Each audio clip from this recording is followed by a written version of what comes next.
Hello friends, வணக்கம். Welcome back to happy home makers kitchen. எல்லாரும் நல்லா இருக்கீங்களா? இன்னைக்கு நம்ம பார்க்க போறது ஒரு சூப்பர் சாஃப்ட் சூப்பர் டேஸ்டி ரெசிபிங்க. சப்பாத்தி பார்த்தாலே தெரியுது, ஆனா இது வந்து நம்ம கோதுமை மாவுல பண்ண சப்பாத்தி இல்ல, கேழ்வரகுல பண்ண சப்பாத்தி. டயட் பண்றவங்களும் சரி, டயபெட்டிஸ் இருக்கிறவங்களும் சரி, ரொம்ப கஷ்டப்பட்டு இந்த கேழ்வரகை சாப்பிடுவாங்க. ஒண்ணு கூழ் இல்ல கஞ்சியா சாப்பிடுவோம். நம்ம அப்படி மிஞ்சி போய் நம்ம வந்து அடை மாதிரி செய்து சாப்பிட்டோம்னா கூட அது கொஞ்ச நேரத்துல வர வரன்னு ஆயிடும். நம்மளால டிஃபனுக்கு அப்புறம் கொஞ்ச நேரம் கழிச்சு செய்து வைக்கலாம் அப்படின்னா செய்து வைக்க முடியாது. லஞ்ச் பாக்ஸ்க்கு எல்லாம் எடுத்துட்டு போக முடியாத மாதிரி இருக்கும். ஆனா இந்த மெத்தட்ல நீங்க செய்தீங்க அப்படின்னா கடைசி வரைக்கும் இது அவ்வளவு நல்லா சாஃப்டா இருக்குங்க. இப்ப நான் எடுத்து காட்டுறேன் பாருங்க, உங்களுக்கு அந்த சாஃப்ட்னஸ் எவ்வளவு நல்லா தெரியுது பாருங்க. சாயங்காலம் வரைக்கும் இது இப்படியே சாஃப்டா இருக்குங்க. நீங்க மத்தியானம் லஞ்சு கொடுத்து அனுப்பலாம், குழந்தைங்களுக்கும் கொடுத்து அனுப்பலாம். நான் பிரிச்சு காட்டுறேன் பாருங்க. கரெக்டான திக்னஸ்ல போட்டோம் அப்படின்னா கரெக்டா 2 லேயர் தான் இருக்கும். நம்ம சப்பாத்தி போடுற மாதிரியே நமக்கு வரும். நல்ல லேயரா சாஃப்டான சப்பாத்தி எப்படி செய்யறதுன்னு பார்க்கலாம் வாங்க. தேவையான பொருட்கள்லாம் என்னென்னு பார்ப்போமா. 1 கப் அளவுக்கு கேழ்வரகு மாவு. என்கிட்ட கேழ்வரகு மாவு வீட்டுல பண்ணது இல்ல, மழை நேரமா இருக்கிறதுனால என்னால காய வச்சு அரைக்க முடியலங்கிறதுனால நான் வாங்கி தான் பண்ணினேன்.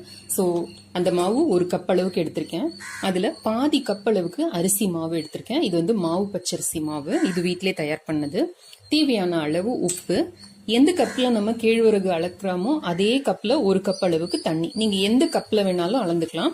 சோ இந்த 1 கப் தண்ணிய முதல்ல ஒரு குக்கர்ல எடுத்துக்கலாம். இது வந்து குக்கர்ல தாங்க செய்யணும், வேற பாத்திரத்துல செஞ்சீங்கன்னா அந்த அளவுக்கு சரியா வரல. இப்ப இதோட இந்த அரிசி மாவுக்கும் கேழ்வரகு மாவுக்கும் தேவையான அளவு உப்பு சேர்த்துக்கோங்க. அடுப்புல அந்த தண்ணியை வச்சு நல்லா கொதிக்க வச்சுக்கலாம். இந்த மாதிரி நல்ல முத்து பதமா கொதிக்க ஆரம்பிக்கிறப்ப, இங்கிலீஷ்ல இந்த ரோலிங் பாயில்னு சொல்லுவாங்க பாத்தீங்களா, அந்த மாதிரி கொதிக்க ஆரம்பிக்கிறப்ப இந்த கேழ்வரகு மாவை ஃபுல்லா எடுத்து இதுல போட்டுடுங்க.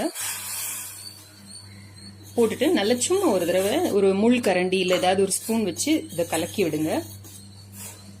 ஜஸ்ட் கலந்ததுன்னா போறோம், ரொம்ப கலக்கணும்ட்டுலாம் ஒரு அவசியமும் இல்லை. இப்போ கேஸை ஆஃப் பண்ணிடுங்க. ஆஃப் பண்ணிட்டு இதுக்கு மேல இந்த 1/2 கப் அரிசி மாவு எடுத்து வச்சிருக்கோம் பாத்தீங்களா, இதை அப்படியே போடுங்க. போட்டுட்டு இதை லைட்டா இப்படி கலந்து கொடுங்க. கொஞ்சம் முன்ன பின்ன இருந்தது, கட்டியா இருந்ததுன்னு கவலையே படாதீங்க, அது சரியாயிடும். அவ்வளவுதான், இந்த மாதிரி லேசா கலந்து கொடுத்தா போறோம்.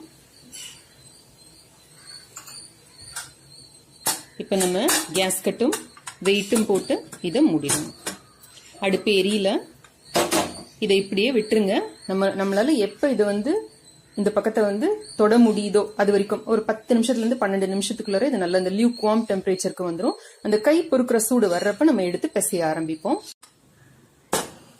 இப்ப நல்ல வெது வெதுன்னு அந்த சூடுக்கு வந்துடுச்சு, கையால எடுக்கிற அளவுக்கு இருக்கு.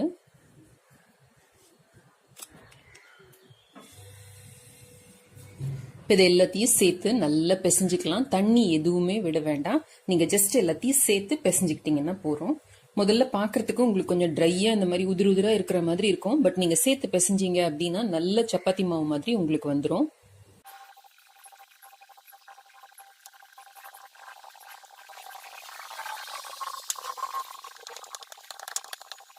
இப்ப நம்மளோட மாவு ரெடி. இதை வச்சு ஒரு ஈரமான துணி வச்சு மூடி வச்சிடுங்க. இதுல இருந்து வேண்டியதை எடுத்து நம்ம சப்பாத்தி போட ஆரம்பிக்கலாம். சின்ன சின்ன பீஸ் எடுத்து நம்ம நார்மலா சப்பாத்தி செய்யற மாதிரி செய்துக்க வேண்டியதுதான். நல்லா உங்களுக்கு வந்து கோதுமை மாவு மாதிரியே வரும். இது நல்லா இழுக்க வரும்.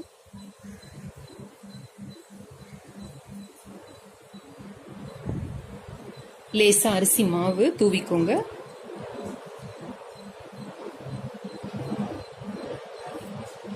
நம்ம நார்மலா சப்பாத்தி திரட்டுற மாதிரி திரட்டிக்கலாம்.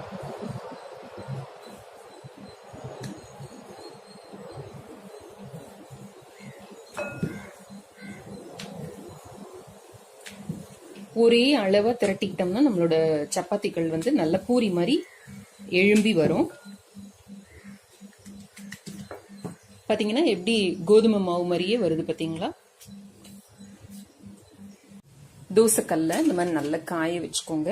காய வச்சுட்டு இப்ப நம்ம ரெகுலரா நம்ம எப்படி சப்பாத்தி போடுவோமோ அதே மாதிரி போட்டு எடுக்கலாம். போட்டுட்டு லேசா மேல அந்த கொப்புள மாதிரி எழும்பி வர ஆரம்பிக்கிறப்ப திருப்பி போடலாம். கல்லை நல்லா சூடு பண்ணிட்டு அதுக்கப்புறம் சிம்ல தான் வச்சிருக்கேன்னா, இது இந்த மாதிரி லேசா எழும்ப ஆரம்பிச்சதுக்கு அப்புறமா தீயை ஜாஸ்தி பண்ணி வைங்க. குழந்தைங்களுக்குலாம் கொடுக்குற மாதிரி இருந்தா மேல லேசா வெண்ணெய் நெய் அந்த மாதிரி ஏதாவது தடவிட்டு கொடுத்துருங்க. லஞ்சுக்கு பேக் பண்ற மாதிரி இருந்தாலும் அந்த மாதிரி அவங்களுக்கு தடவி கொடுத்துடலாம். பாத்தீங்கன்னா எப்படி நம்மளோட கோதுமை சப்பாத்தி மாதிரியே உப்பி வருதுன்னு தெரியும் உங்களுக்கு. ரொம்ப செம்ம சாஃப்டா இருக்குங்க இது. உங்களுக்கு சூடா இருந்தது அப்படின்னா இந்த மாதிரி ஒரு காட்டன் டவல் வச்சு இது பண்ணி விடுங்க.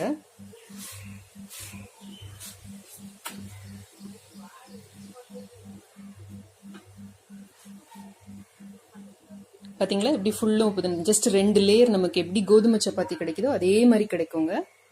ட்ரை செய்து பாருங்க. செய்து பார்த்து எனக்கு உங்களோட கமெண்ட்ஸையும் ஃபீட்பேக்கையும் கீழே இருக்கிற கமெண்ட் செக்ஷன்ல எழுதி அனுப்புங்க. இந்த வீடியோ பிடிச்சிருந்ததுன்னா லைக் பண்ணுங்க. நம்ம சேனலுக்கு சப்ஸ்கிரைப் பண்ணி ஹாப்பி ஹோம் மேக்கர் குடும்பத்தில் ஒரு அங்கத்தினரா சேர்ந்துடுங்க.